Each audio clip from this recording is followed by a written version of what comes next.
All right. Yeah. Okay, so I'm just going to go ahead and take it away and I'm going to go ahead and intro it. All right, you guys, well, welcome back to another episode of Breaking the Cycle, Redefining Weight Loss, Health, and Mom Life. And today we have Mr. Dan Feldman, registered dietitian, power lifter, really super smart guy. We're happy to have you. Thanks for joining us. Thank you so much for having me on and for the very nice intro. I appreciate it. Thought long and hard about that. It's because you're a very nice guy, Dan. Thank you. Thank you. Thank you. I tried.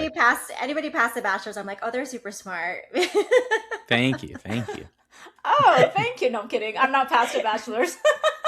I'm not either.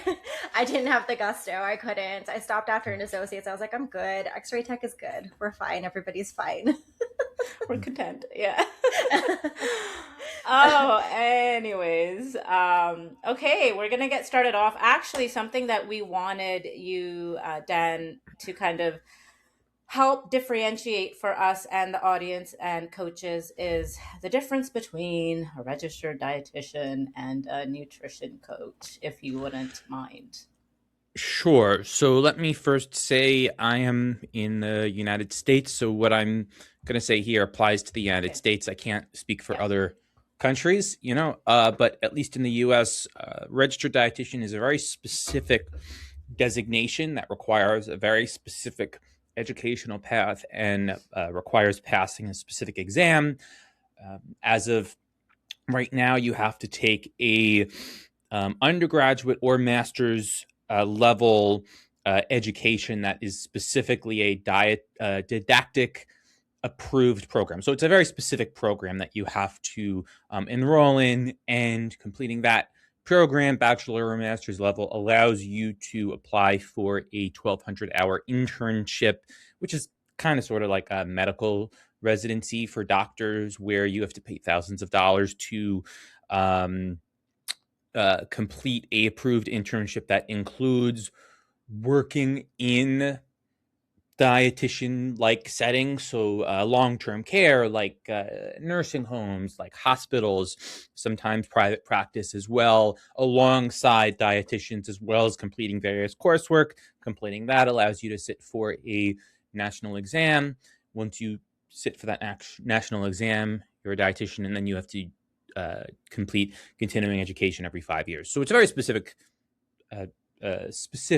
program and set of standards, whereas anyone can kind of call themselves a nutrition coach. I mean, there's lots of courses and whatnot and certifications that are available, but there is no kind of single, like, you have to do this education or complete this course to be a nutrition coach. So anyone could kind of call themselves a nutrition coach. Right. That's not to say if you're a nutrition coach that, like, I'm not trying to see anything bad about you, but that's just kind of how it is in the United States.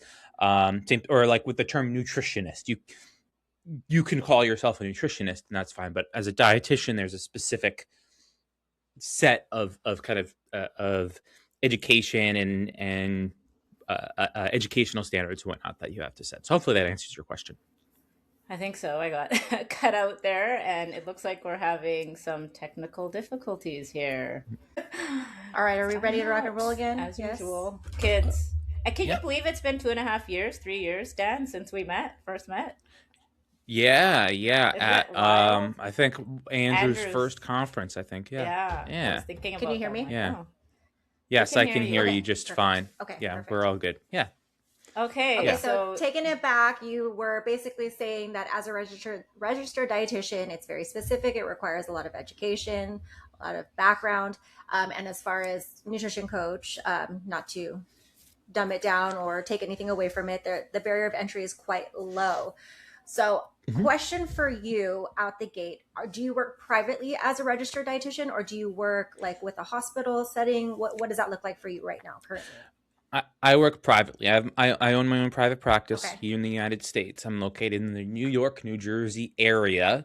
I'm actually looking right now and looking at the Freedom Tower. So I'm technically New Jersey, but across the river from New York. So yeah, I see patients one-on-one. I actually accept health insurance for US-based patients. So 99% of my clients do not pay anything out of pocket. I Nice. bill their health insurance, and I get paid by health insurance companies.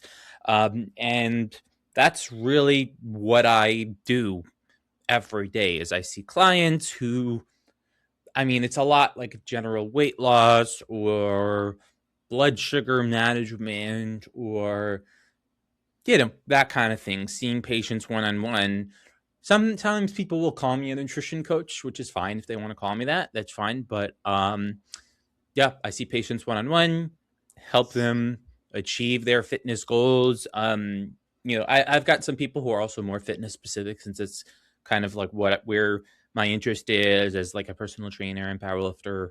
But ultimately I bill their health insurance. So that's really what I do. I also do some work with other dietitians, helping them do that as well, teaching them how to accept insurance and bill insurance and get in network with health insurance companies, which is a whole other thing. But so that's a whole other side of me as well. So so working privately with clients is really what I do. Now, have you I'd always imagine. worked privately, or did you at some point start in a hospital setting or a healthcare system setting?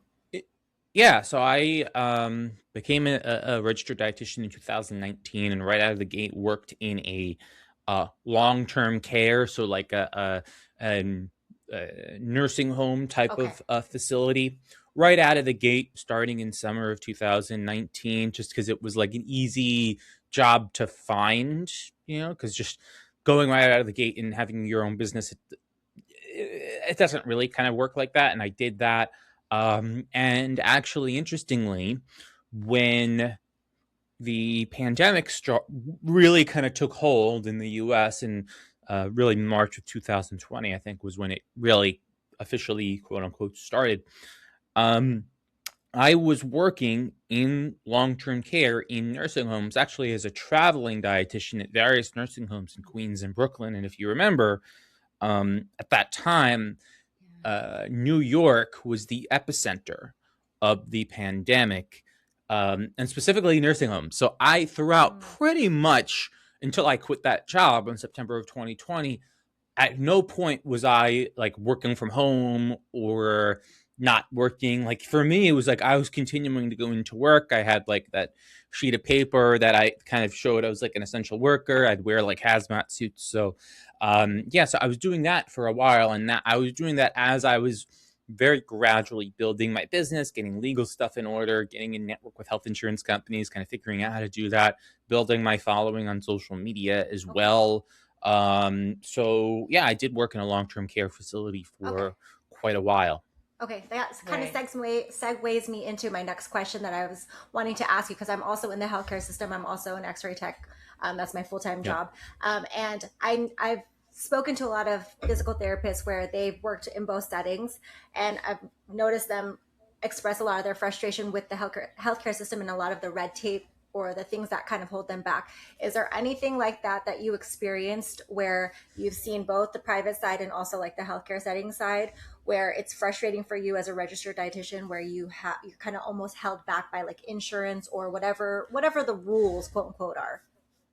Yeah, so let me say that what I was doing in long-term care, I wasn't really involved in anything like related to health insurance or anything like that. I was pretty much just doing what I was told, writing chart notes and seeing like long-term care patients to make sure they were getting like the meals that they needed. So I wasn't really in a role where I would have to even like see any of that in that particular role that I was in. But now, as a dietitian that accepts health insurance, all of the time I see that, and dealing with kind of specific regulations and rules and visit limitations, and lots of like insurance plans in for patients. First of all, a lot of people in the US don't even know that like their insurance covers seeing a registered dietitian, oftentimes with Right. zero cost.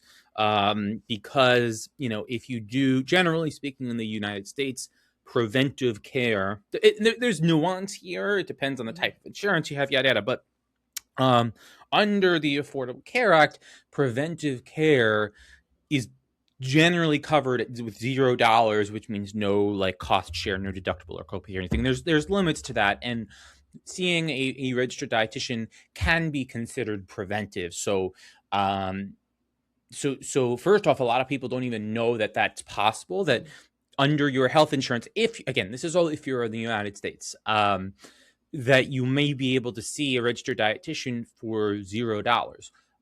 But there's oftentimes limits, and this depends so much on the insurance company, and then there's a lot of nuances with the kind of specific types of insurance plans, which I'm not going to bore you to tears about. But I could talk about that stuff for hours, like literally. It's a lot. So there, yeah, so there's a lot of like limits there, and I've actually, like, literally last night, I spent 3 hours working on a document that ended up coming to about 8 pages or so, to try to get a local insurance company to cover unlimited visits with a registered dietitian rather than what they cover now, which is 165 minutes per year. So to answer your question, yes, I see that all of the time. I do a lot of, kind of work to try to either increase the access to nutrition care for various insurance companies. Yes, exactly. And what I also do a lot of, and this is a whole other ball of wax. And again, I don't want to bore I don't want to bore your listeners too much, because I know, hearing about like U.S. based insurance company policy is, I'm sure, the most exciting thing that people want to listen to. But I also do a lot of work with dietitians, so U.S. based dietitians who want to become in network with health insurance companies so they can accept insurance and see patients.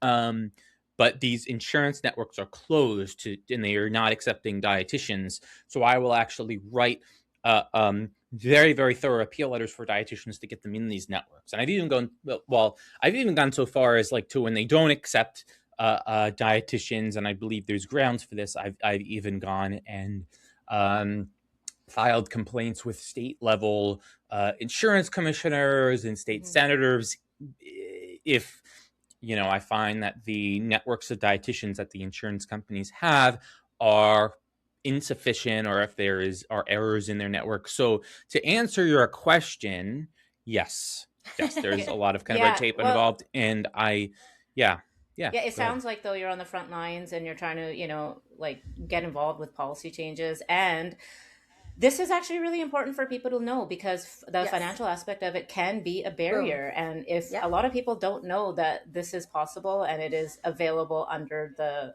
sorry, I forgot what act you said, for Affordable Care Act, Obamacare. So if that's available and they don't know that, this is great, because this actually gives them access to the help that they may need. So thank you for explaining that and putting that out there, and also doing the work behind the scenes to get advocating. For sure. That's huge. We know that there's a lack of education and knowledge on just basic nutritional needs for people. So I mean, the fact that you're trying to make that feasible for as many people as possible, that's amazing work that you're doing. So we appreciate you for doing that. Yeah, thank you. And like I said, I mean, most of my clients see me for $0, and I've got a lot of clients who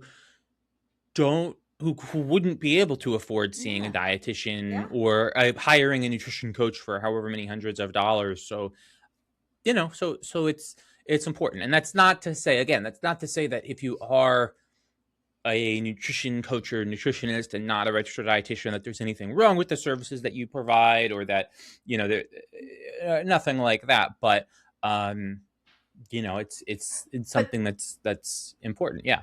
And that's a good point, because that transitions us into something Carmie and I were discussing, and if you don't mind answering this question as well, is for other coaches. It's a big gray area here, and so I'm positive you deal with clients with specific needs that are outside of our scope as well. And again, for those people as well, it might be a barrier as well, the financial cost, and prevent them from getting the help that they really need, right? So we're talking eating disorders and whatnot. So would you mind just kind of like, what are some things that not only nutrition coaches can look out for that will signal like, hey, I need to refer this person out, like this is not within my scope, just generally speaking, the common things? Yeah. So again, I can't say like Yeah, definitively like per law or anything like that. I'm not like a lawyer or anything like for that. sure. Um, and I'm also like, let me just be clear, like I don't like saying like I don't like to tell people what to do. So I'm not Yeah, saying this is not me saying, hey, if you're a nutrition coach, you need to refer out yeah, this or else. Like I'm not trying to, because right. I know sometimes, there are instances in which healthcare providers like dietitians can kind of seem like they are like gatekeeping, like saying this needs to be a dietitian. If Mm, you're a nutrition coach, you can't. You know what I mean? So really, I think there's a lot of instances whereas if you are like a nutrition coach and not a registered dietitian or what have you, it's not that you necessarily always like cannot see a client, but you want to make sure that you are making sure that that client is getting appropriate care from like right. licensed professionals when needed. And really that tends to happen first of all with eating disorders or disordered eating. It's kind of a fine line because Mhm. in the health space, in the fitness space, there's a lot of people who might reach out for a nutrition coach or a nutritionist who do kind of have eating disorders. I mean, it sounds, or I should say disordered eating, I should Disordered. say, because just in the fitness space, there's what is considered disordered eating specifically. I'm not talking about eating disorders. I'm talking about Yep. disordered eating.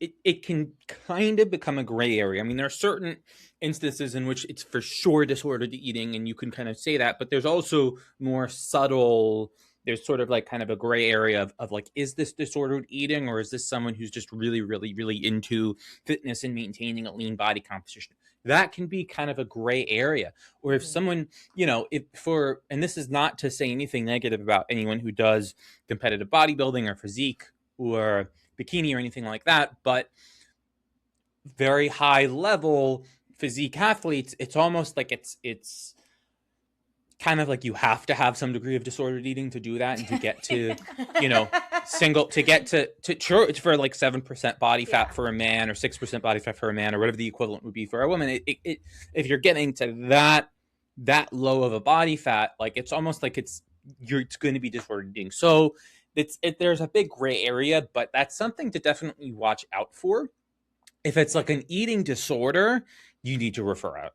And if you're not sure, I Refer would out. err on the side of referring out, or specifically, Yeah. for a lot of cases, um, making sure, at least recommending that the patient also reach out Right. to a therapist who is specialized in Yes. disordered eating, or a mental health professional, or sometimes a registered dietitian.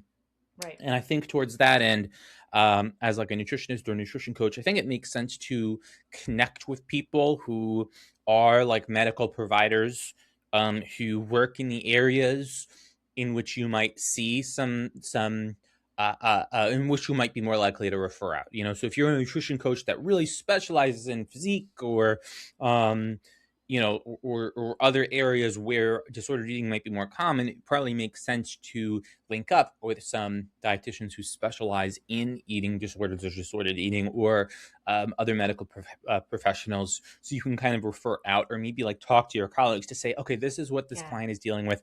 Is this something where I need to refer out? So it's tough, and that's just one example. Obviously, other examples, like if the patient has diabetes, Mm. they should be working alongside a medical professional who Right. is overseeing their care, endocrinologist, or potentially a dietitian who's a certified diabetes specialist, so something of that nature. So again, those are just a couple of examples. It's hard to say, like, is there like an exact time where like you need to refer out, but definitely if there's sort of a specific medical condition, Right. that is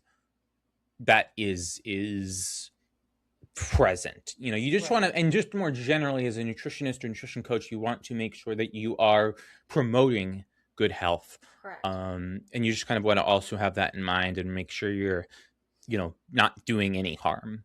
Right. So, like I Okay. said, there can be a lot of gray areas. So, hopefully Okay. that Yeah. is No, that at that least somewhat totally. helpful. Yeah, It that's helpful is. It because at is. minimum, as a coach, we need to know our limitations and understand that we want to support these clients and not hinder them or hurt them any further. So if we know that this Yeah. is beyond our capacity to help them, don't be afraid to ask for the help and outsource them to appropriate people. It's Yeah. not anything against you as a coach or your business or Yeah. your systems. It's just it's not within your capacity. Yeah, and Yeah. that goes for any health practitioner, even a dietitian. Right. Just because I'm a dietitian doesn't mean I like will always kind of, if a patient has something that's specific that's going on that might be like a very clear eating disorder, I will generally refer them out as well. Yeah. Right. Or if I have a patient who has is reporting gastrointestinal Yeah. issues, Mhm. without getting too uh detailed, but if someone is experiencing gastrointestinal issues that kind of I'm thinking, oh, that doesn't seem normal, this has happened this week, I'll say see your primary care provider, see a Yeah. gastroenterologist. You know what I mean? Just, if there's anything that kind of seems like it might be not normal, I would always say that. Perfect. Exactly. Yeah. No, for sure. Okay, let's circle back to your social media because your social Sure. media is obviously awesome, Mhm. for lack of a Yeah. better word. Thank you. Thank And you. you are one of the leading pros, a reputable, evidence based. Uh, I hate saying influencers, but people on social media that us coaches follow and that Content everyone should creator. be following. Content creator, yes, that we should Thank all you. be following for more context. And your posts themselves are very concise, clear, easy to follow. Yet there's a lot of you provide a lot of nuance within that as well. So we were hoping to talk about some of these like myths, Debunk. or things that, yeah, debunk some myths and things that Sure. people tend to believe. Um, so I don't know, let's start with my favorite, aspartame. Yeah. We're all dying. It's all Yeah. poison. Is it gonna Yeah. kill us? Because I have like 2, 3 a day. No, it won't. I mean, you're gonna die eventually, but I don't think aspartame is gonna kill you. Funny enough, aspartame, and for people, like it's one of these things, like artificial sweeteners is like, if you think artificial sweeteners are really bad and you're like bought into that, nothing I'm gonna say is gonna change your mind. So it's almost like I've kind of started to realize that with social media, that like if someone is bought into a very specific kind of like mindset, or especially with like seed oils, I could present all the evidence in the world. It's not going to matter. But with artificial sweeteners, aspartame is very often demonized. But actually, it's, as far as technically a better term would be non-nutritive sweeteners. Okay. Um, it's actually one of the more well-studied ones and has one of the best safety profiles. Mm. So I mean, there's a lot of work that's in humans that really shows no adverse effects, no risk of cancer. The cancer concerns stem from rodent studies that have been pretty heavily criticized by the scientific community. The I'm going to mess up the terms, but the tolerable upper limit. So for any like non-nutritive sweetener, there's a amount that is generally considered like up to this amount is considered safe, and that I believe it's based on human and animal studies. It's the highest amount at which we know there's no adverse effects. Okay. And with that, there's I believe it's either a tenfold or a 100-fold safety factor built in. So they look at human animal studies and they see what's the highest level, and then they build in a safety factor to make that tolerable upper limit lower than that, if that makes sense. And for Yep. aspartame, it's I don't remember the exact amount, but it's an absurdly high amount. Like you have to have like dozens of Diet Cokes, every day to get close to that amount. And also with, each artificial sweetener, non-nutritive sweetener, I should say, is different. But for aspartame, what makes it quote unquote work is that it's hundreds of times sweeter than regular sugar. So Mm. if I remember correctly, it does technically have caloric content, but you have to use so much less of it than with regular sugar that the calorie amount is negligible. And so to answer your question, like, no. And actually, if I were to choose one a non-nutritive sweetener to use that I feel most safe with, it's aspartame, because it's Yeah. been around longer than like your stevia or like your sucralose. Not that there's anything wrong with those, there isn't. And The it's monk been fruit. more thoroughly tested. Yeah, and again, Yeah. I don't think there's any issues with those either, but Right. it's just not an issue. It's been looked at pretty thoroughly. And we have to use so little of it anyway. So I wouldn't worry about it. Right. I mean, if you have like 30 Diet Cokes a day, you might run into issues, just because, like, if you eat, what I'll say is, if you have a weird amount of anything, like if you have like so much of something that it's like weird, then you'll run into issues. But like, generally speaking, no, I wouldn't worry about aspartame. And the people who think that it's poison or whatever, I'm not going to be able to convince them. That's fine. If you believe it's terrible for you anyway and you don't want to have it, that's fine. But no, if you use artificially sweetened like stuff with aspartame, I don't think there is not evidence to suggest that it's remotely harmful, and the safety data is generally very positive. Yeah. Yeah, I remember, when I lost like a lot of weight, Diet Coke and Diet sodas were my lifeline. I mean, it Yeah. was, and that argument you hear out there, but prior to that, though, I remember falling prey to this as well. Like, oh no, I'm just gonna drink regular Coke. Like, real Oh sugar is yeah. better than, Yeah. artificial sweeteners. And lo and behold, well, yeah, I mean, you drink 2, 3, 4 cans a day. That's like 600, 700 calories That you could have put um, Yep. towards a meal, a nutrient dense meal.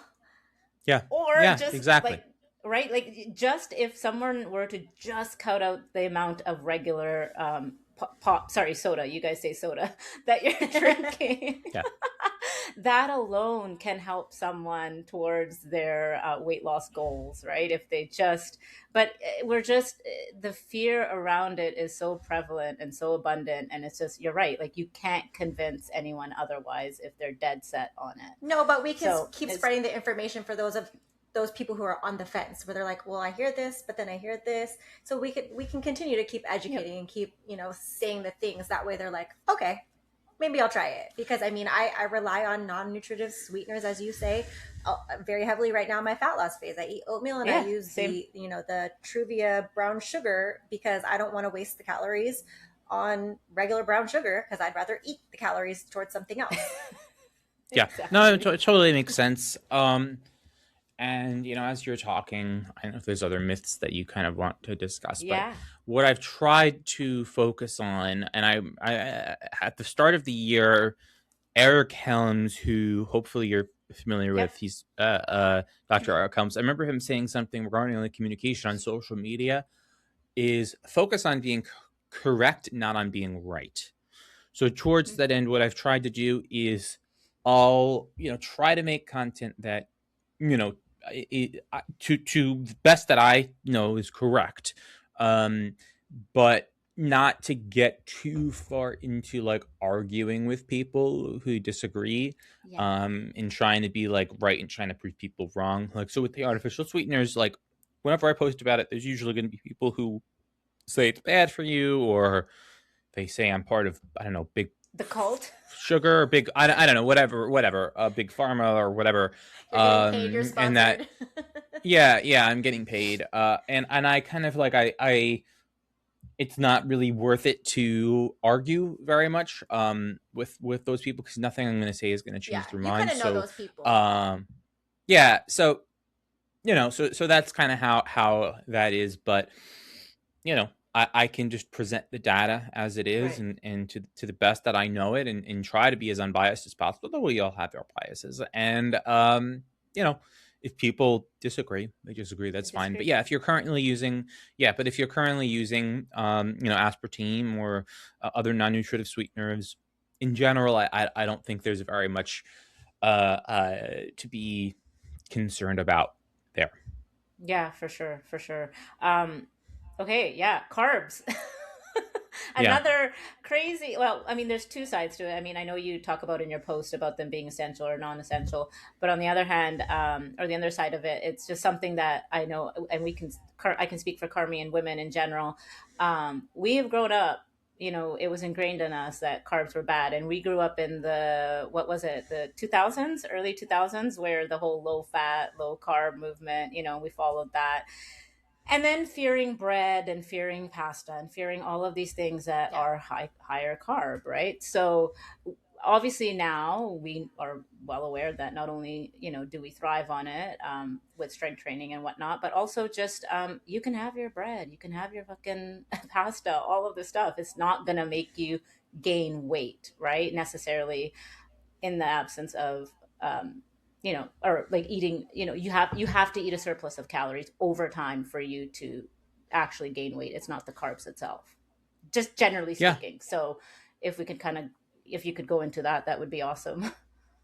Yeah. So again, this is one of those areas where I could post about it. I could present Yeah. research until I'm blue in the face, and then still. And if you look at some of my posts, you'll see people still saying anyway, like, "No, you're wrong," whatever. But I like to kind of go, kind of discuss like the other side and what people claim as Okay. to why carbs should supposedly be bad. So for one, when people go on low carb diets, they oftentimes lose weight and lose quite a bit of weight. Now, does that mean that carbs are bad? Of course not. When you cut out carbs from your diet, for one, you're oftentimes cutting out foods that are high in calories. A lot of foods that are calorie dense, so foods that you can eat a small amount of and get a lot of calories, and foods that are hyper palatable, which means they're very, very tasty, and Yeah. you want to eat a lot of them. A lot of those foods often happen to be high in carbohydrates. They often are oftentimes high in fat, and sometimes either very salty or very sugary. But so foods like pizza and cake and cookies and chips, the co- etc. the, You the know, Costco size jumbo muffins. yeah, sure, exactly. So if you go on a low carb diet, like you're gonna be cutting all of those out, and then you're going to be eating fewer calories. And also, when you go on a low carb diet, your levels of, and this actually goes with just a low calorie diet in general, but especially if you're reducing your carbohydrate intake, you'll lose your levels of glycogen in your muscle and liver, so your stored carbohydrates will go down. And then with that, you lose some water weight. So oftentimes when people go on a low carb diet, they see like a large drop in the scale, which can partially be due to losses in body fat due to eating fewer calories, and then also losing some glycogen stores. So people go on a low carb diet, they see that they lose a lot of weight, and they're like, "Oh my god, this is fantastic! I'm losing weight. It must be the carbs." In reality, it's just the calories.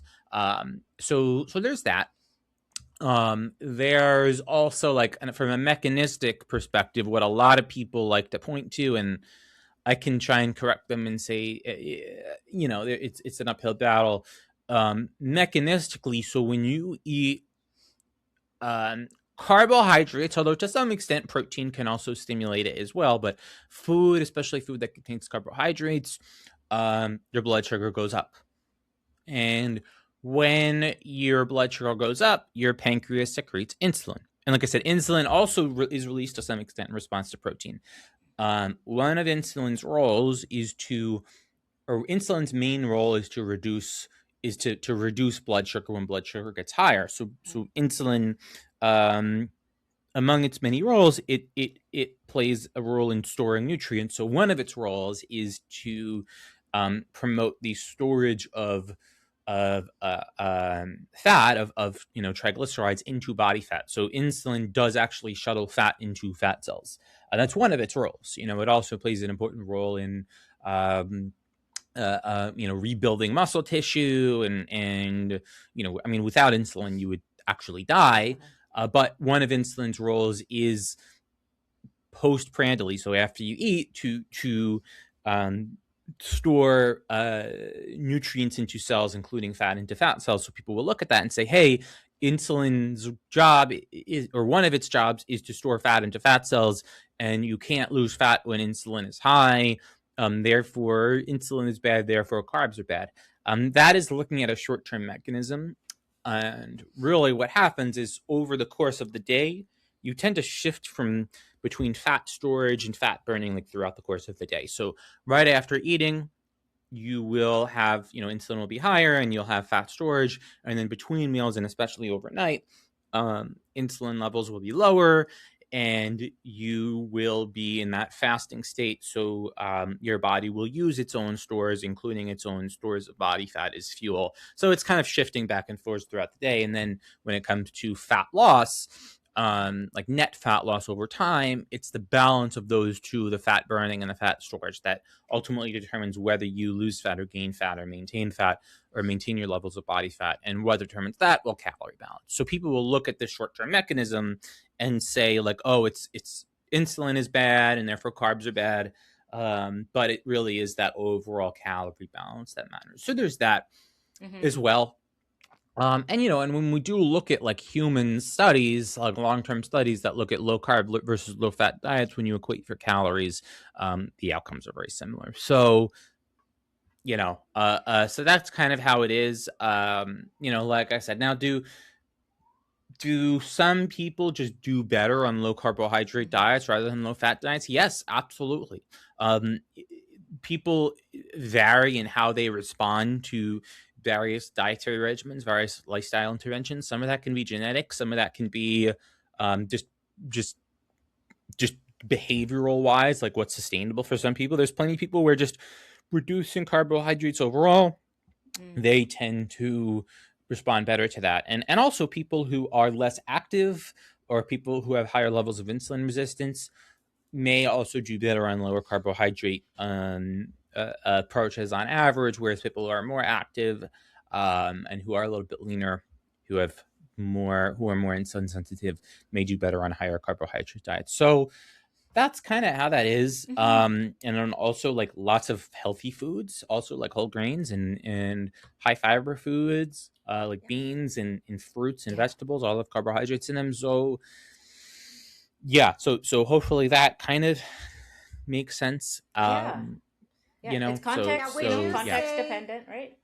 Yeah, context dependent for sure. Now, with that being said, context dependent, would you say though that there's at least a bare minimum threshold of the amount of carbohydrates that a person should have just for normal daily human living?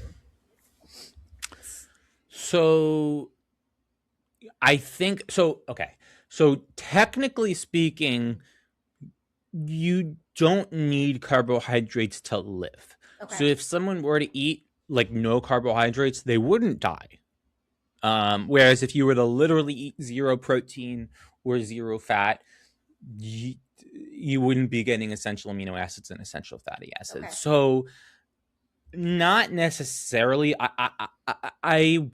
I would say that should really be like individual. That should really be based on the individual. I think for some people, I think if they eat less than a certain amount of carbohydrates habitually on a day-to-day basis, that they may feel really, really cruddy and they'll have very bad or they'll have suboptimal workouts and less energy, and they won't, feel as they won't feel as like full in their workouts, for lack of a better term, with lower levels of glycogen and lower blood sugar. But I actually wouldn't say that everyone needs to have at least this minimum amount of carbs, because it's technically not true, whereas with protein and fat, I would say there is a level, there is a minimum level. That's not to say if you have zero protein or zero fat for one day that you're going to die. Of course you're not. But over time, there is a minimum amount of protein or fat that you need in your diet, whereas carbohydrate, technically your body can create the carbohydrate that it needs from non-glucose sources, which is what gluconeogenesis is. So to answer your question, I wouldn't say that definitively. Okay. It just varies depending on the individual. Yeah. So, but yeah. I'm sorry. I paused and then I have a thought.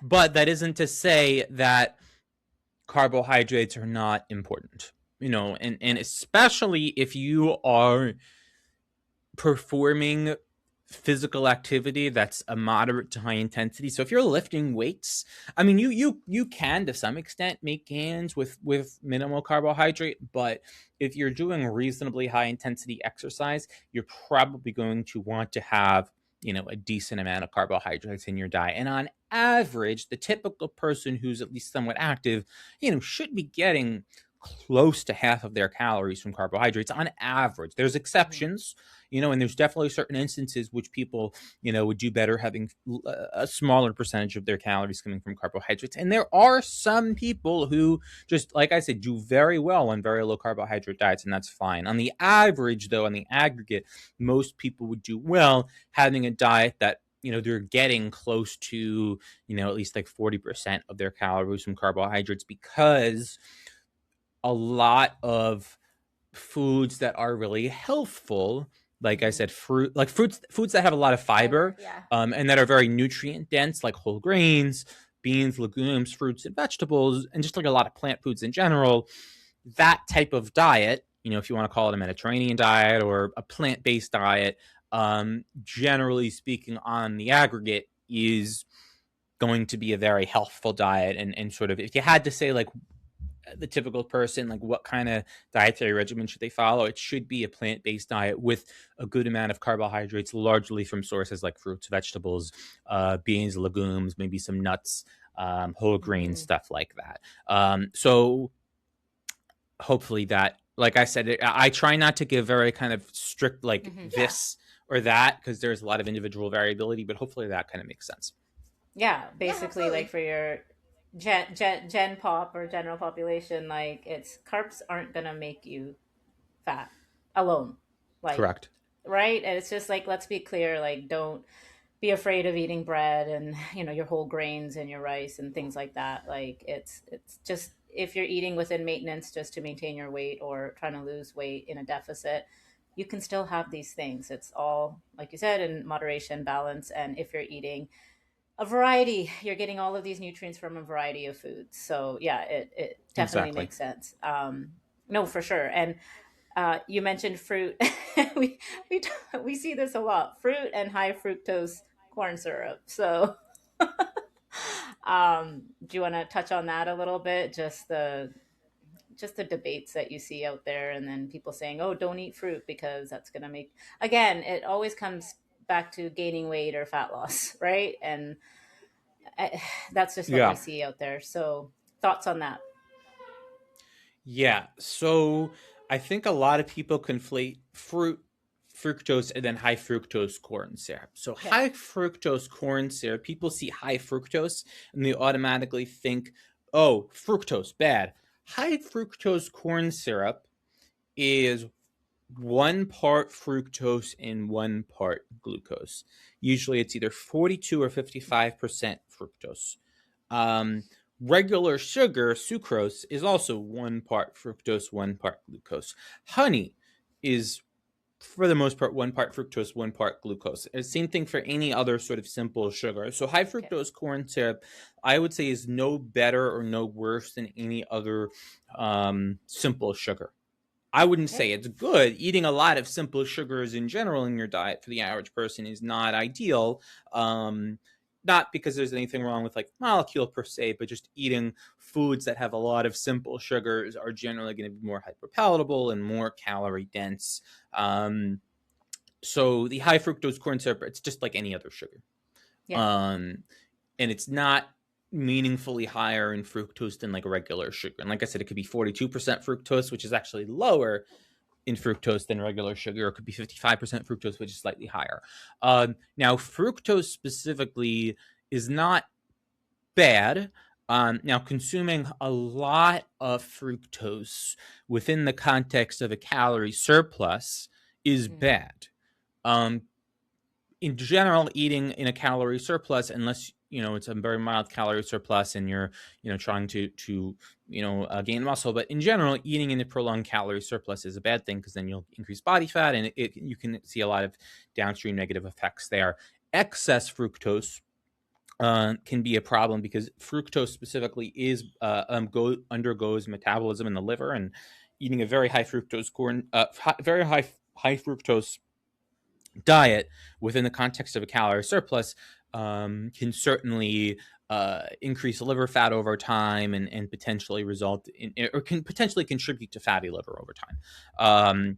However, the key there is excess fructose, and really, that's really only going to happen for the most part within the context of a calorie surplus, because if you are eating at calorie balance or in a deficit, even if you're eating a very high sugar diet, high fructose diet, you're burning all of that fructose anyway. You're burning all of the calories anyway as energy. So you're not, or it's very unlikely that you would see a very high, that you would see fat accumulation in the liver. That's what people tend to worry about when they talk about fructose. But it's really the excess fructose, and that would generally be secondary to a high calorie diet. So, I don't think that, if your calories are where they need to be, and you're not in like a prolonged calorie surplus, I don't think fructose is going to be any sort of problem, at all for you. And in fact, um, having a lot of fructose for people who have very high energy expenditures, like like endurance athletes, oftentimes they'll use like sugar packets, which may have a lot of added fructose, to reach their energy needs, to reach their calorie needs. So in that context, it can be very helpful. So again, it's really just an excess calorie. It's where you're consuming a lot of excess calories, and then in that context, if you are consuming a lot of fructose, yeah, there could be problems. And I guess the one thing that you could consider is that if someone is trying to intentionally be in a calorie surplus for the purpose of muscle gain, that's where, okay, getting a lot of your calories from simple sugar might not be a great idea. Yeah. I think that is something that could be fair. And for me personally, I would say if someone wants to put on weight, and like kind of put on muscle, I would err on the side of a smaller calorie surplus or more modest calorie surplus there. When talking about fruit specifically, most whole fruit, and that could be like whole fruit or frozen fruit, even though, yes, it's got some sugar and it's got some fructose, most whole fruit is very low in calorie density, which means you can eat a lot of it for not a lot of calories, which is and it's high in fiber.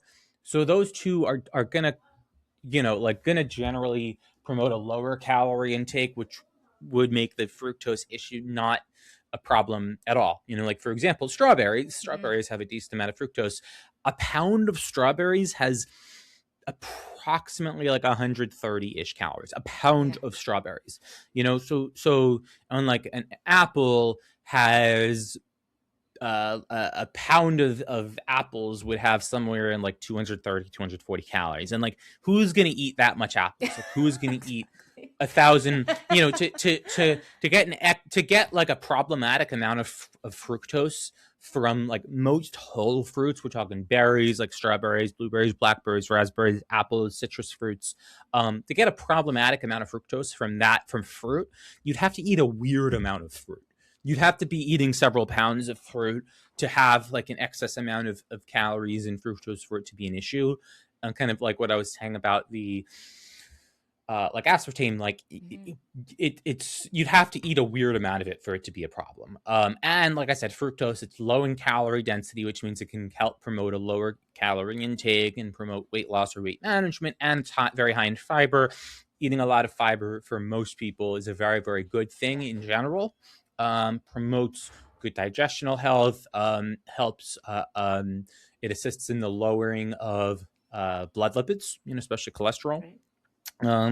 Also promotes satiety, so it makes it easier to maintain a lower calorie intake. And people talk a lot about gut health. Eating a high fiber diet also can promote can be beneficial for the gut microbiome, because because the gut microbiome can use certain types of fibers are fermentable, and your gut microbiomes can ferment certain types of fibers into short chain fatty acids. So you're kind of feeding your gut microbiome. So so the fructose within the context of whole fruit, right, I don't think is a problem. Really at all. Okay. No, for sure. That definitely, clears things up, and like, just helps people understand the difference, and, the arguments that they see out there, and just not to listen to that stuff. Like, if you're eating whole food, that is going to be just 100% better than any highly palatable highly processed foods, right? Period. Yeah. And actually, I forgot to mention, what I will say is, like, consuming a lot of fruit juice can certainly be problematic. Generally speaking, I would say like getting a lot of your getting a lot of your calories from beverages is not great. And you can make a pretty good argument that in many contexts, fruit juices, I mean, it's got some vitamins, but might not even be that much better than like soda, Yeah. So that I will definitely concede. And also just in general, people who want to be cautious about their, I guess I'll just say metabolic health and I just mean by that, I mean body weight, but also, kind of your heart health, your blood sugar, stuff like that. You do want to be mindful of fruit in juices, like canned fruit that might be in juices, which is a little bit more calorie dense, a little bit more sugar dense, dried fruit as Mm-hmm. well. So that's kind of something to be mindful of. But whole fruit that's relatively low in calorie density, like I said, so that again, berries, melons, apples, citrus fruits, pears, peaches, etc. Yeah, whole fruits. They're just so low in calorie density that you're not going to really run into a lot of those issues. And people online, people when I post about fructose, and you can go on my social media and see in the comment sections, there's always going to be a few people. There's always going to be a few people that say like, "Oh, you're corrupt and you're wrong." There's no convincing those Yeah. people. So whatever. Yeah. Yeah. It's and berries, like, I hate to say this, I mean, you know, to use the term cheat code, but they really are, Oh just yeah. like you mentioned, low in calories for the amount that you can eat, the sweetness that you get from them, so you can, eat them in kind of like a dessert form. What they provide you in micronutrients and fiber, and then, as you mentioned, like the gut health. And anecdotally, I can speak from experience. Like, I've had my gallbladder removed. I dealt with a lot of issues. That wasn't the only thing, but switching to a whole nutrient dense diet, at least 80-90% resolved all of it. And then in the last year, I've increased my fiber from 20-25 grams to like 50. Oh my gosh, the benefits that I'm experiencing, like, fiber Amen. is, Preach. yeah, Yeah. fiber is definitely, I know protein has been pushed, and we can talk about this if you have a moment, but protein has been pushed so much, but fiber, we're starting to see fiber being, talked about more. But it's equally as important, if not more, not more, but then protein may be equally important. I don't know. What are your thoughts about that? Because protein, there were these recommendations. You have your RDA, like your, I don't know what you call them in the States, but like your recommendations there. And then you have, what you see, like I see the top end of protein intake for people, but then you have your general person, and maybe they don't need that much. Yeah. So, Yeah. I mean thoughts? it. Yeah. Go ahead. No thoughts. Yeah. I mean it's protein and fiber are both Yeah. important, and uh, I would say that obviously now we're seeing a little bit of a ridiculous like Yes. protein extravaganza in the United States, where you see like high protein Doritos and high, Oh which is God. so in general, so we have the RDA in the United States, which is zero point 0.8 grams per kilogram of body weight, which is, what is that, like point? Can, I'm not gonna try and do it to pounds, but okay, I was gonna say, can you do pounds?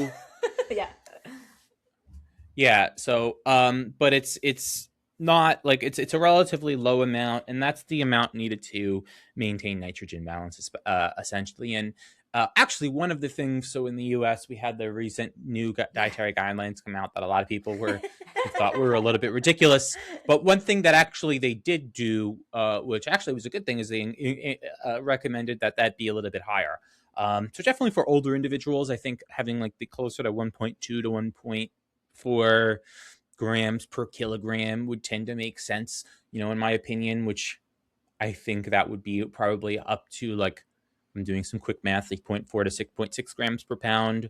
I think is very reasonable, especially older individuals who want to, you want to promote lean mass retention and bone Okay. health.